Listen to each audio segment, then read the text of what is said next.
Bom dia, pessoal! Que alegria estarmos aqui juntos, finalizando essa semana, nessa sexta-feira, para meditarmos na Palavra de Deus e orarmos por nossas famílias. Sim, hoje também vamos concluir a leitura do livro de Neemias. Nós tomamos essa semana para ler a cada dia 2 capítulos. Hoje vamos ler 3, desde Neemias 11 até Neemias 13. Nós vamos avançar rapidamente alguns trechos que têm listas de famílias que retornaram do exílio da Babilônia para Jerusalém, onde eles reconstruíram aquela cidade que estava em ruína, habitada por poucos habitantes, e depois de reconstruírem o templo do Senhor, erguerem os muros e concluir a obra, várias famílias vêm viver para habitar novamente Jerusalém. E nós vamos ver como a leitura da palavra de Deus é feita ao povo de modo audível. Queremos refletir sobre isso também. A importância de, ao lermos o texto bíblico, não apenas ler com a nossa mente, como quem passa os olhos lendo linha após linha, mas ler como eu e a Rafa fazemos aqui intencionalmente, declarando em voz alta a palavra de Deus. A palavra de Deus é espiritual. Nós sempre pedimos ao Espírito Santo entendimento antes de fazermos a leitura, e é importante nós lermos a palavra de Deus de modo que os nossos ouvidos podem ouvir. Romanos 10, por exemplo, diz que a fé vem pelo ouvir a palavra de Deus. Quando nós fomos a Israel, nós vimos que eles têm o hábito de ler até hoje, como era um costume antigo. Até hoje os israelitas leem a palavra de Deus audivelmente. Existem tantos salmos, tantas referências bíblicas que falam sobre a proclamação pública, audível das Escrituras. Então hoje nós vamos estar refletindo um pouco sobre isso também e sobre como Neemias, liderando o povo de Israel junto com Esdras, venceram várias adversidades, momentos difíceis das suas vidas, em alguns momentos fazendo orações curtas porque eles estavam ocupados no seu trabalho, em outros momentos gastando horas meditando na palavra de Deus e adorando a Deus. E nós chegamos então no final desse livro que nos ensina tanto, nos inspira a nos comprometer com a obra de Deus e saber que o Senhor tem o melhor preparado para nós. Nós precisamos apenas nos alinhar com a perfeita vontade dele para as nossas vidas e para as nossas famílias. Sim, e Neemias sabia o propósito dele, qual era a missão que ele tinha ali naquele momento. Ele não se deixou ser distraído, ele não ficou com medo, ele foi corajoso e continuou aquilo que Deus estava o chamando a fazer. Então é muito lindo ver, mesmo com toda a oposição, palavras que eram contra aquilo que eles estavam fazendo, ele continuou orando, ele continuou encorajando o povo e Deus o fortaleceu, e nós podemos ver eles finalizando aquela obra que parecia, aos olhos dos outros, quando começaram a ver que a obra estava avançando, parecia impossível, mas eles com unidade também, cada um ajudando, com a ajuda de tantas pessoas que nós vimos, famílias fazendo, seja em frente de suas casas, ou grupos de pessoas fazendo em diferentes lugares, mas eles juntos fazendo aquela obra, não sozinho, não somente Neemias, mas Neemias com um grupo, com o povo todo reconstruindo, eles conseguiram concluir essa reconstrução dos muros que mostrava a proteção daquela cidade e realmente para que eles pudessem continuar reconstruindo as outras partes também, né, meu amor? Sim, vamos começar então pedindo ao Espírito Santo que abra o nosso entendimento, venha ser o nosso mestre. Hoje nós vamos compartilhar com vocês Neemias capítulos 11, 12 e 13, concluindo assim essa leitura. Espírito Santo, muito obrigado pela sua preciosa palavra, uma lâmpada para os nossos pés e uma luz para o nosso caminho. Recebemos a tua palavra com gratidão, com honra, e agora pedimos que o Senhor mesmo nos ajude a aquietar o nosso coração e ouvir as tuas palavras. Que a palavra do Senhor vai e produza o fruto para o qual está sendo lançada. Em nome de Jesus, nós te pedimos entendimento e revelação e te agradecemos. Amém. Amém. Diz assim então, Neemias capítulo 11. Os líderes do povo passaram a morar em Jerusalém, e o restante do povo lançou sortes para que 1 de cada 10 pessoas viesse morar em Jerusalém, a santa cidade. As outras 9 deveriam ficar nas suas próprias cidades. O povo abençoou todos os homens que se apresentaram voluntariamente para morar em Jerusalém. Estes são os líderes da província que passaram a morar em Jerusalém. Vimos então que apenas 10%, nós lemos que o número que retornou da Babilônia era de 42.360 pessoas, de várias das tribos de Israel com as suas respectivas famílias. Apenas 10% permaneceria na cidade de Jerusalém. Contudo, alguns israelitas, sacerdotes, levitas, servos do templo e descendentes dos servos de Salomão, viviam na cidade de Judá. cada um na sua propriedade. Além deles, veio gente tanto de Judá quanto de Benjamim viver em Jerusalém. E aí ele inicia uma lista bem extensa com várias famílias de todos aqueles que retornaram para viver naquela região de Judá, próximo de Jerusalém. E conclui o verso 36 de Neemias 11, 36, dizendo que alguns grupos dos levitas de Judá também se estabeleceram em Benjamim. No capítulo 12 tem outra lista dizendo: estes foram os sacerdotes e os levitas que voltaram com Zorobabel, filho de Sealtiel, e com Jesua. E ele vai trazer aqui a lista com esses nomes, depois fala dos chefes dos sacerdotes com seus respectivos parentes. E no verso 12 fala também que nos dias de Joiaquim, aqui havia alguns chefes das famílias de sacerdote. Neemias então elenca os nomes das respectivas famílias representadas pelos seus líderes. E no verso 22, Neemias 12, 22 diz assim: Nos dias de Eliasibe, Joiada, Joanã e Jadua, bem como os chefes das famílias dos levitas e dos sacerdotes, foram registrados durante o reinado de Dario, o persa. Os chefes das famílias dos descendentes de Levi, até a época de Joanã, filho de Eliasibe, foram registrados no livro das Crônicas, que nós já lemos aqui também, o livro 1ª e 2ª Crônicas. Os líderes dos levitas foram Asabias, Serabias, Jesuas, filho de Cadmiel, e os seus parentes, que ficavam em frente deles enquanto entoavam louvores e ações de graças. Um grupo respondia ao outro, conforme ordenado por Davi, homem de Deus. Matanias, Baquebuquias, Obadias, Mesulão, Talmon e Acube eram porteiros, vigiavam os depósitos localizados às portas. Eles serviram nos dias de Joiaquim, filho de Jesua, filho de Josadaque, e nos dias do governador Neemias e de Esdras, o sacerdote e escriba. Nós lemos então agora sobre a dedicação do muro de Jerusalém. Por ocasião da dedicação do muro de Jerusalém, os levitas foram procurados e trazidos de onde moravam a Jerusalém para celebrarem a dedicação alegremente, com cânticos e ações de graças ao som de símbolos, harpas e liras. Os cantores foram trazidos dos arredores de Jerusalém, dos povoados dos Neufatitas, de Bet-Gilgal e das regiões de Geba e de Asmavete, pois esses cantores haviam construído povoados para si ao redor de Jerusalém. Os sacerdotes e os levitas purificaram cerimonialmente e depois purificaram também o povo, as portas e os muros. Neemias segue dizendo, no verso 31, ordenei aos líderes de Judá que subissem ao alto do muro.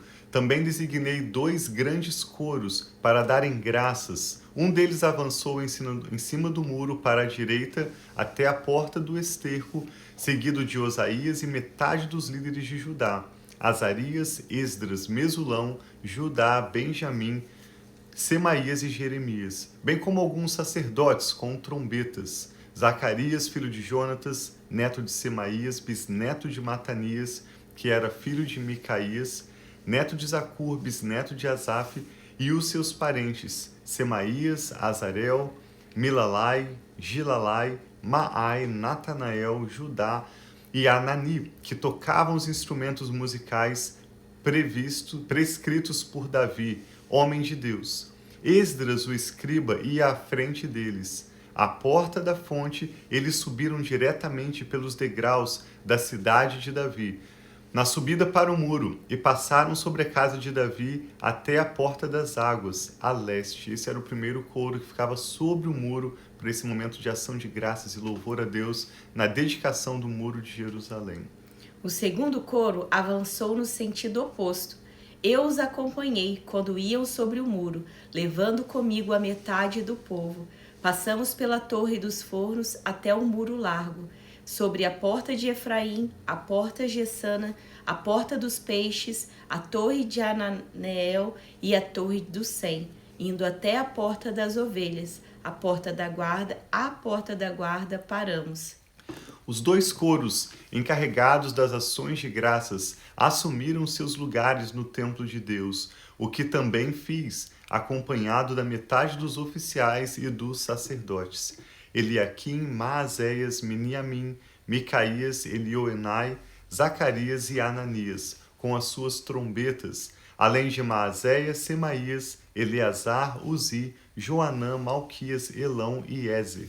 Os coros cantaram sob a regência de Israías. Naquele dia, contentes como estavam, ofereceram grandes sacrifícios, pois Deus os enchera de grande alegria.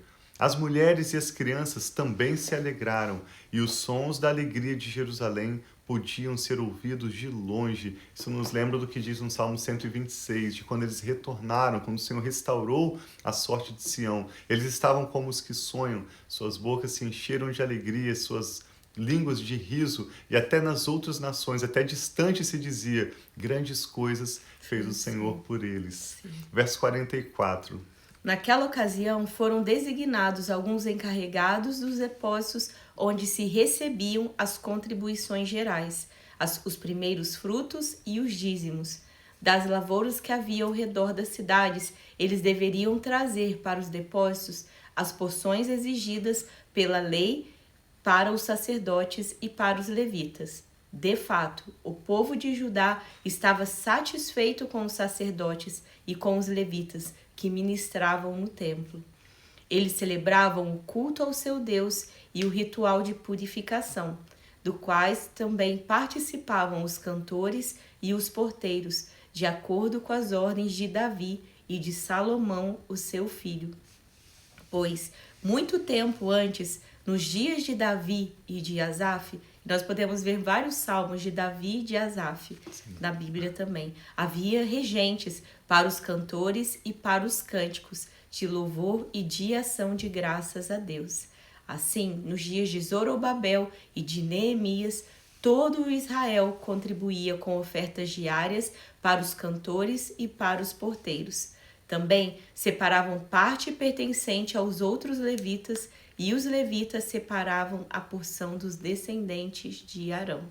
E concluímos com a leitura do capítulo 13, que diz que naquele dia, destaco esse verso, Neemias 13, verso 1, naquele dia o livro de Moisés, ou seja, o que eles tinham de escrituras sagradas. Nessa época os salmos ainda não estavam compilados, Esdras trabalhou nisso durante esse período, eles não tinham ainda os profetas compilados, o próprio livro de Esdras e Neemias ainda estavam sendo trabalhados, mas as escrituras sagradas, como se fosse a Bíblia que eles tinham naquele contexto, eram os 5 livros do Pentateuco. Então eles tomaram essas escrituras sagradas e o livro de Moisés foi lido em alta voz. Algumas outras traduções dizem que o livro de Moisés foi lido audivelmente, ao ouvido do povo. E nele se achou escrito que nenhum amonita ou moabita jamais poderia ser admitido por Deus na comunidade de Deus. Jamais poderia ser admitido na comunidade deles. Ou seja, grande parte do povo desconhecia o coração de Deus, a vontade de Deus, porque eles não conheciam a palavra de Deus. Não era comum cópias das escrituras entre o povo. Então, quando eles adquiriram essa cópia do livro de Moisés, eles leram audivelmente para que o povo pudesse ouvir.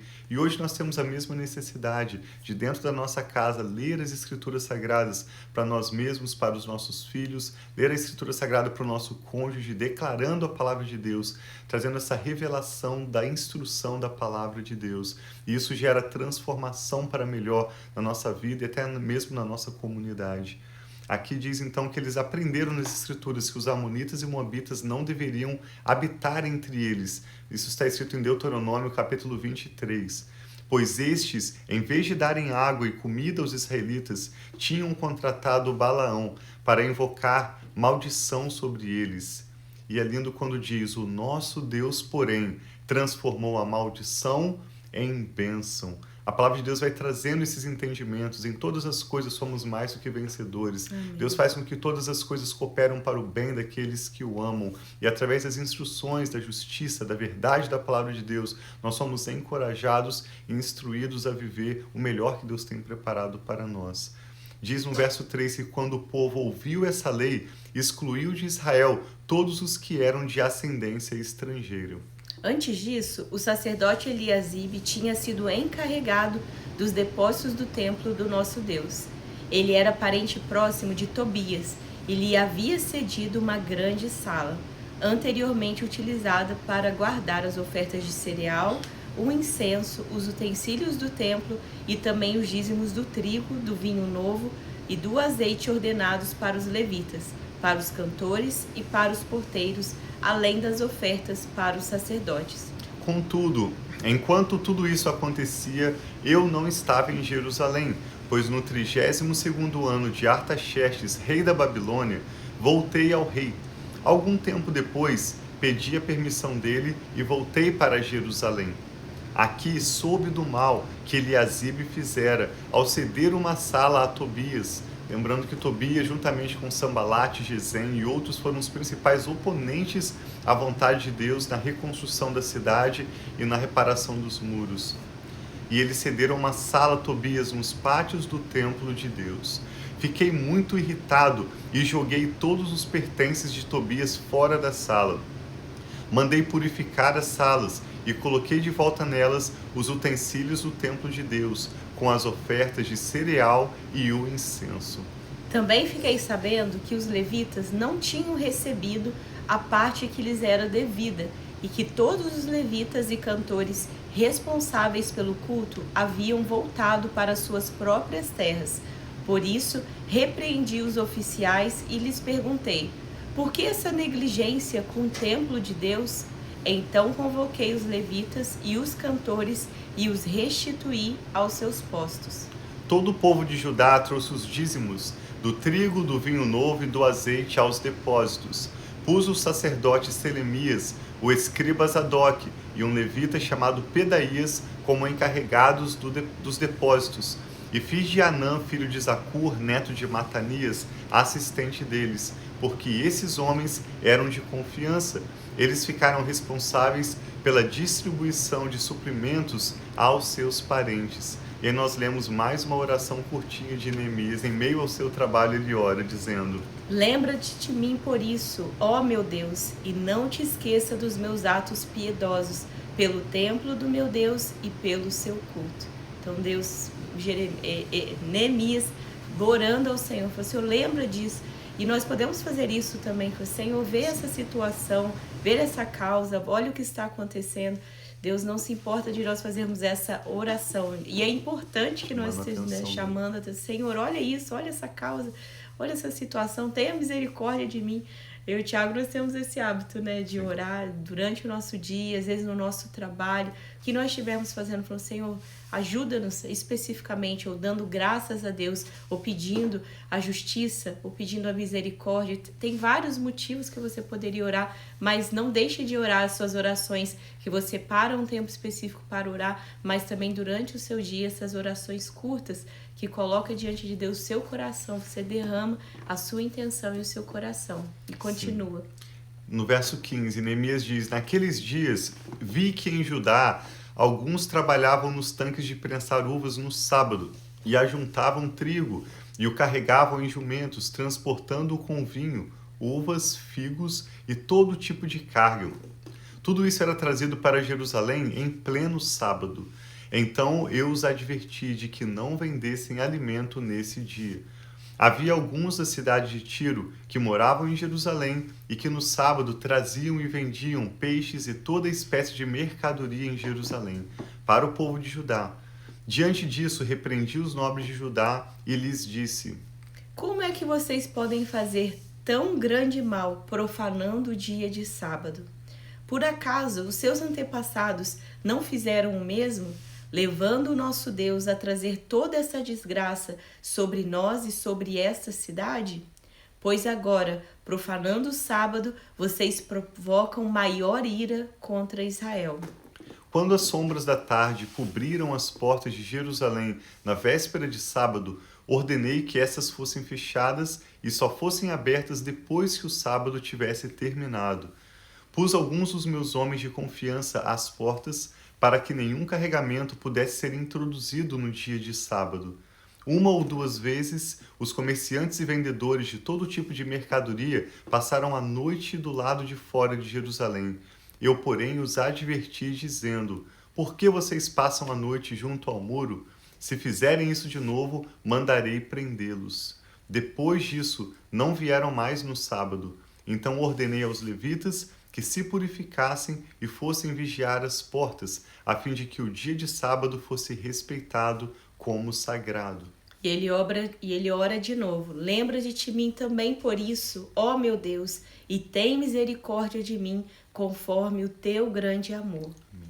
Além disso, naqueles dias, vi alguns judeus que haviam se casado com mulheres de Asdod, de Amon e de Moabe. A metade dos seus filhos falava a língua de Asdod, ou a língua de um dos outros povos, e não sabia falar a língua de Judá. Eu os repreendi e invoquei maldições sobre eles. Bati em alguns deles e arranquei-lhes os cabelos. Fiz que jurassem em nome de Deus e lhes disse: não consintam mais em dar as suas filhas em casamento aos filhos deles, nem haja casamento das filhas deles com os seus filhos ou com vocês. Não foi por causa do casamento com estes que Salomão, rei de Israel, pecou? Entre as muitas nações não havia rei algum como ele, que era amado pelo seu Deus.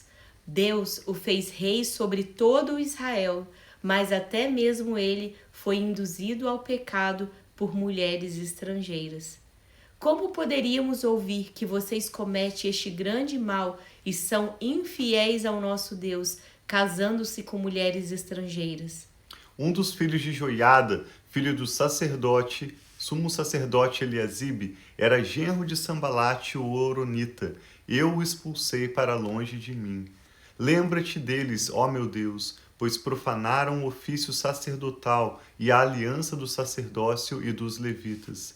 Dessa forma purifiquei os sacerdotes e os levitas de tudo que era estrangeiro e lhes designei responsabilidades, cada um na sua própria função.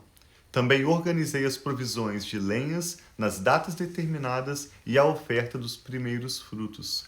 E ele conclui com mais uma oração dizendo: lembra-te de mim com favor, ó meu Deus. Neemias, assim como Esdras, trabalharam tanto, ajudando o povo na reconstrução do muro, na organização das famílias, na restauração moral e espiritual do povo, e eles ainda tinham que lidar com essas situações da rebeldia, da teimosia do povo, mas eles foram reformadores, homens que lideraram o povo em se aproximar de Deus, para conhecer a palavra de Deus e assim poderem com as suas famílias, com seus filhos e próximas gerações desfrutarem o que Deus tinha preparado para eles. Assim nós concluímos então a leitura de Neemias hoje e te convidamos a acompanhar também conosco na próxima semana a leitura do último livro que eu e a Rafa vamos fazer para concluirmos aqui na live Família e Fé a leitura de toda a Bíblia Sagrada. Na próxima semana nós vamos ler Esther e te convidamos a acompanhar conosco. Agora nós queremos orar pelas nossas famílias, orar por esse final de semana que está chegando e agradecemos a todos vocês que têm acompanhado conosco, que têm compartilhado com outros também essa ministração, essa meditação diária para nós conhecermos mais o Senhor e juntos orarmos pelas nossas famílias. Amém. Orar pra gente. Vamos orar. Coloque seu pedido de oração, a sua intenção de oração nesse momento que nós vamos orar juntos. Se você está aí no Facebook ou no YouTube, seja onde for, se você quiser deixar o seu pedido de oração também, fique à vontade para compartilhar o seu pedido de oração. E vamos orar sabendo que Deus é esse Deus que ouve as orações, sejam as orações curtas, as orações longas, mas que nós precisamos de orar sem cessar, como diz na palavra também. Pai, quão grande é o teu amor, quão grande é a tua misericórdia, quão grande é o Senhor. E nós te adoramos, te exaltamos, que nós possamos celebrar o teu nome, Pai. Celebrar a tua bondade, celebrar a tua fidelidade, celebrar, Pai, quem o Senhor é. Senhor, não existe ninguém, não há outro Deus como o Senhor. O Senhor é o único Deus, o Deus forte e poderoso, Criador de todas as coisas, que fez céu e a terra, Pai, e tudo que nele há. E o Senhor, Pai, tem cuidado de nós, tem cuidado das nossas vidas, das nossas famílias, de cada pessoa aqui representada, Pai. Ajuda-nos a ver o teu amor, ajuda-nos a ver, Pai, o teu cuidado. Ajuda-nos a ver a tua fidelidade, Pai, nas pequenas e nas grandes coisas. E ajuda-nos a olhar para Ti, que nós possamos olhar para Ti, que é a nossa fonte, Pai, de satisfação, é a nossa fonte de alegria, é a nossa fonte de provisão, é a nossa fonte de cura, é a fonte, Pai, de tudo que necessitamos. E eu coloco diante de Ti, Pai, os pedidos de oração da nossa família, coisas que nós temos colocado diante de Ti, colocado em Tuas mãos, pedido o Teu favor, e eu coloco cada pedido aqui também representado, Pai, dos meus irmãos e das minhas irmãs que têm colocado sobre Ti, seja pedidos pequenos que parecem simples, ou sejam os mais complexos, como curas, Pai, como provisões, como, Senhor, um filho, Pai, restauração do ventre de alguma mulher, sobre, Senhor, o que for que cada um está orando, Pai, cada intenção aqui de oração nós colocamos diante de Ti, sabendo, Pai, que o Senhor é o Deus que conhece as nossas vidas, conhece o nosso coração, sabe do nosso deitar e do nosso levantar, sabe sobre cada um de nós e sabe, Pai, das nossas necessidades. Então eu peço, Pai, assim como é uma promessa da Tua palavra, supra as necessidades, Pai, de cada um de nós. Amém. Em Cristo Jesus. Que nós possamos receber hoje mesmo, Pai, as provisões necessárias, sejam elas físicas, emocionais e espirituais, para tudo que cada um de nós precisamos. Abençoa os nossos filhos, abençoa os casamentos aqui representados, abençoe, Pai, a nossa saúde, dando-nos ânimos, força, um corpo curado, sarado em Ti. Abençoa, Pai, os nossos relacionamentos, as nossas amizades, pedindo, Pai, traga para perto de nós pessoas que vão nos ajudar e pessoas para que nós possamos ajudar, mas afasta de nós, Pai, toda a língua, Pai, traiçoeira, toda mulher imoral, todo homem, Pai, com palavras que tentam ser enganadoras, tudo aquilo, Pai, que é mal, tudo aquilo que é trevas, tudo aquilo que é escuridão, tudo aquilo que é pecado, tudo aquilo que é tentação, nós pedimos, Pai, afasta de nós, leva para longe das nossas famílias. Amém. Mas tudo aquilo que é bênção, que é vida, que é luz, que vem de Ti, Pai, tudo aquilo que é provisão do Senhor sobre as nossas vidas, traga para nós e ajuda-nos a ver, a reconhecer e ter um coração grato por isso. Nós colocamos esse final de semana diante de Ti, pedindo a Tua bênção. Te agradecemos por mais um livro e consagramos a próxima leitura já a Ti, Pai. Te agradecendo por esse último livro que nós vamos ler. Enquanto todos esses anos, Pai, meses que foram se passando, a Tua palavra sendo declarada. Pai, ajuda-nos a viver de acordo com a Tua palavra. Ajuda-nos, Pai, a ouvir e a obedecer a Tua palavra. Tira, Pai, tudo aquilo como nós vemos o povo se renovando, restaurando, arrependendo, mas passava pouco tempo, eles voltavam às velhas práticas. Pai, nós não queremos voltar às nossas velhas práticas, nós não queremos ser o velho homem, mas nós queremos viver a santidade, a nova vida, Pai, a vida pelo Espírito, não uma vida pela carne, a vida que o Senhor tem para nós, que cada um de nós possamos viver pelo Espírito e não satisfazer as vontades da nossa carne, mas viver uma vida, Pai, de amor, de santidade, de serviço e de louvor ao Senhor. É isso que eu te peço sobre a minha vida, do Tiago, do Micael e da Sara, sobre os nossos familiares e sobre cada família aqui representada conosco em oração. Nós te amamos, Pai, e entregamos esse dia e esse final de semana, Pai, diante de Ti, em nome de Jesus. Amém. Assim seja. Shabbat Shalom, final de semana de paz e prosperidade para a sua família. Nós amamos vocês e os aguardamos aqui na próxima semana para juntos concluirmos essa leitura bíblica com a leitura do lindo livro de Esther. Sim, então um abração, fiquem na paz. Shabbat Shalom para vocês.